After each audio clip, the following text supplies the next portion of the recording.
This game, Rick, 7 minutes in, 6-point lead for Monroe. Yeah, you got to love the pace. Everybody's working really hard early. And right now, it's just been the offensive three-point capabilities of Kelton right now, an edge for Monroe. Monroe shooting it well, 54% for the field to start this game. Just 3 out of 10 for South Georgia State. The Hawks have it here. Baseline drive, floater by Wiggins. Has the touch to drop it through out of a timeout for South Georgia State. A great penetration. Once you get past the first line of defense, that time Monroe, there was no one on the defensive side to pick up and stop that penetration about 12 feet out. Albert Vargas in the game right now for Monroe. First time on the floor for the 5'10 freshman from the Dominican Republic. Slipping it inside to Falopa. Wells also in for the first time for Monroe. Can't get the layup to go. Rebounded by Lamar. South Georgia State a chance to get this back to a one-possession game here despite the cold shooting start to this game. And Carlos Hart on the bench right now. He's their leading scorer. Has been off to a slow start, so they still can't find the range. Kelton the board. Council up top. Kelton fires another three. Cleared by Lamar.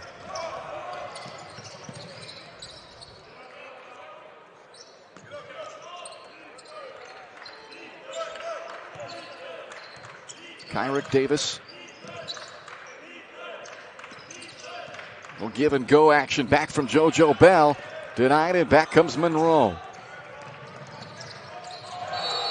Offensive foul on Melvin Council Jr., and that is his second foul here with 11:23 left to play in the first half. And the top scorer for the Mustangs, who's had just 2 points so far in this game now, has 2 fouls as well. Let's go back to Zaire Wells on the defensive end, though, for Monroe. Did a nice job of getting them an extra possession.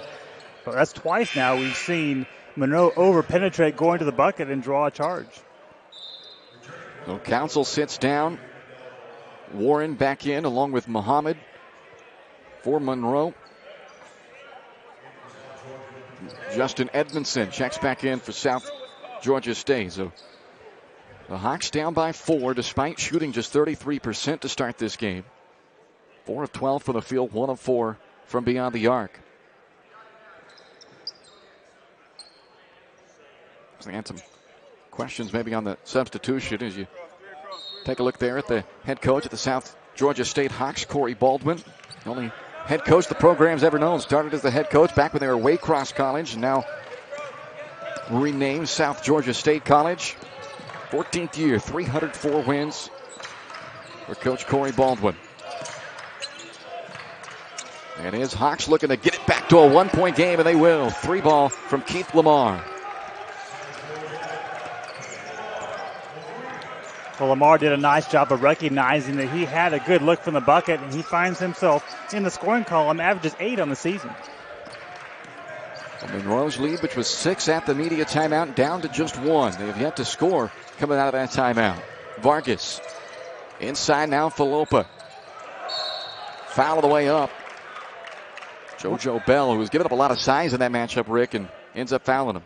Right, and he did all he could do, but the credit goes to Monroe College and that offensive set, how they moved the ball to both sides of the floor, got the defense rocking back and forth, and finally found Falopa in great position just in front of the rim. Takes the ball up strong, but earns himself 2 free throws. Stay up to date with the latest news and information regarding NJCAA basketball by visiting the official website of the National Junior College Athletic Association at www.njcaa.org. Falopa, a 75% free throw shooter on the season. Does not get there a bunch, but he knocks down his pair here.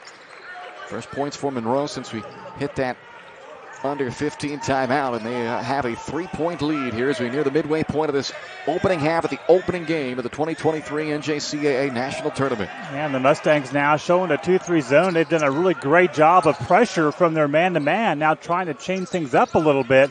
I got to find those 3-point shooters. Edmondson's floater is short. Tapped around. He got it back.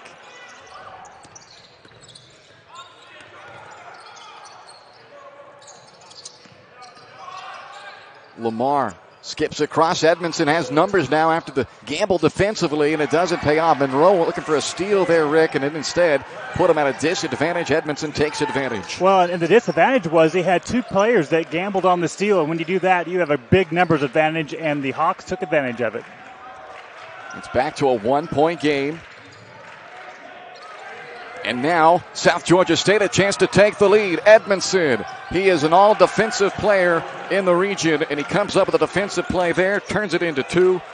All-time steals leader at Archer High School as well, so he has defense in his blood, and he turns that D into a lead now for South Georgia State. Yeah, it's a great momentum shift right now for South Georgia State as they pick up the pressure on both ends of the floor. A gamble at a steal leaves it a wide open lane to the bucket, and Hamdul Muhammad again up there on that rim for Monroe, and the Mustangs go back in front by a point. And that's what happens when you try to trap up top. If you can get out of that trap, once again, you see that numbers advantage. No one rotated across, however, to pick up Muhammad as he finished that with that big two-hand slam. Still no Carlos Hart on the floor. He has been out for a while, but South Georgia State, despite not having him on the floor, has been able to make the run. Edmondson with the offensive rebound gives Lamar a chance at a second opportunity, but it misses as well. Muhammad clears it for Monroe. Turned over on the entry pass. I tell you, Muhammad was in great offensive position, but those bounce passes for a big guy are sometimes hard to go down and get while you're trying to hold that position. The turnover, though, does not net any points for the Hawks. Monroe still up by a point with 8:15 left to play in this first half.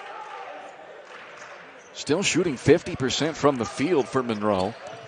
If it weren't for the 6 turnovers they've had so far, you think they might have been able to open this lead up. Rebounded by Davis. South Georgia State shooting just 33%.